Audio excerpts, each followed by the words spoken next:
YouTube, Rumble, Twitter.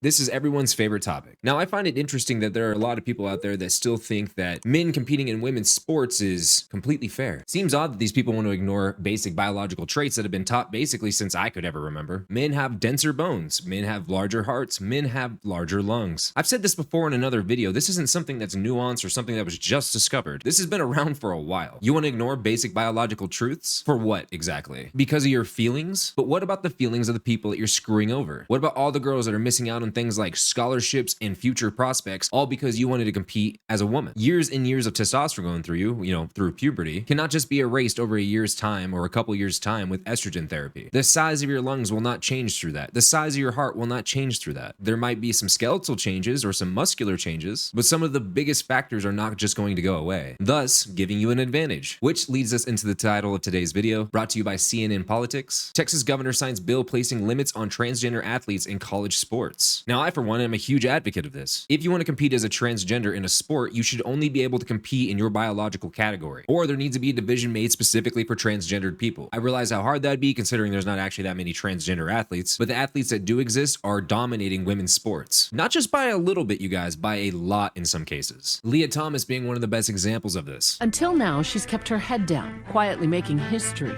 The first openly transgender woman to become a Division I NCAA champion. Leah Thomas will capture the win.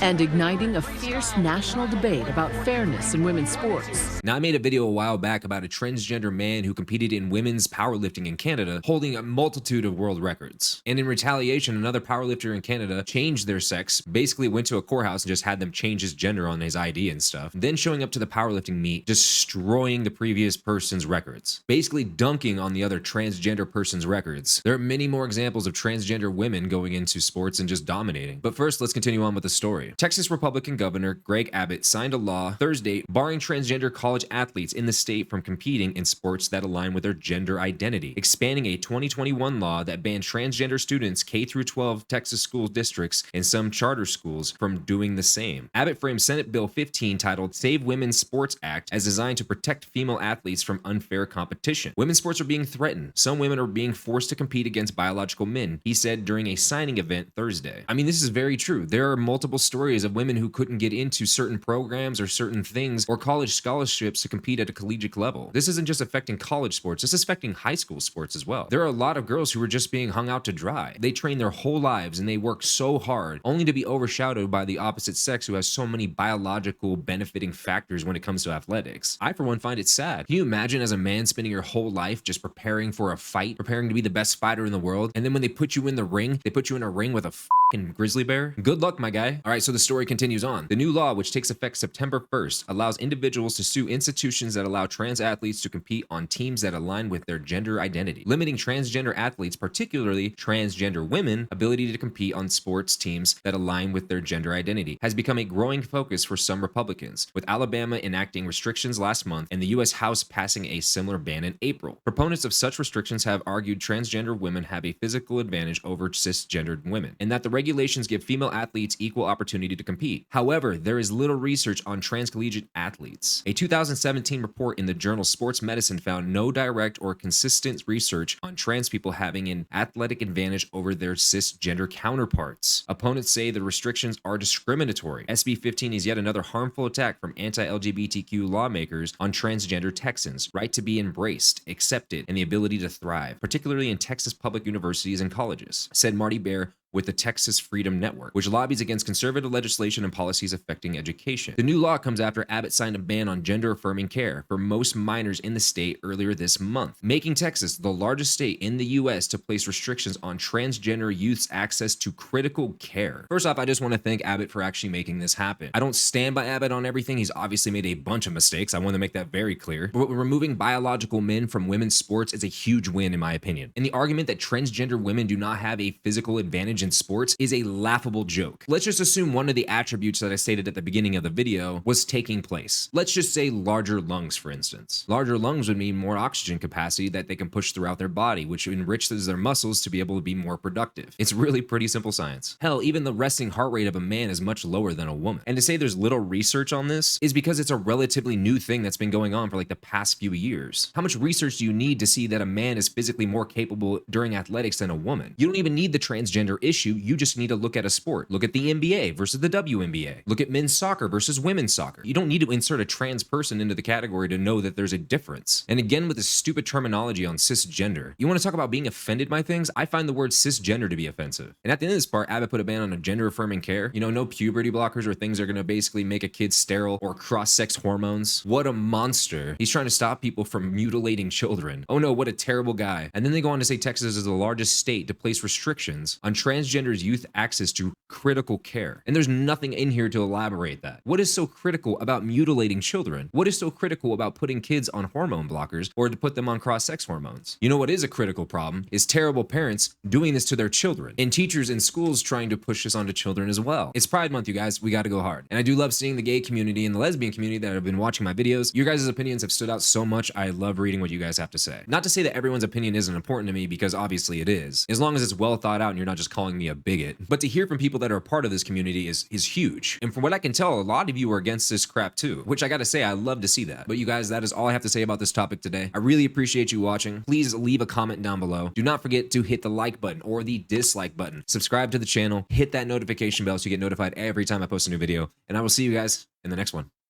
Peace.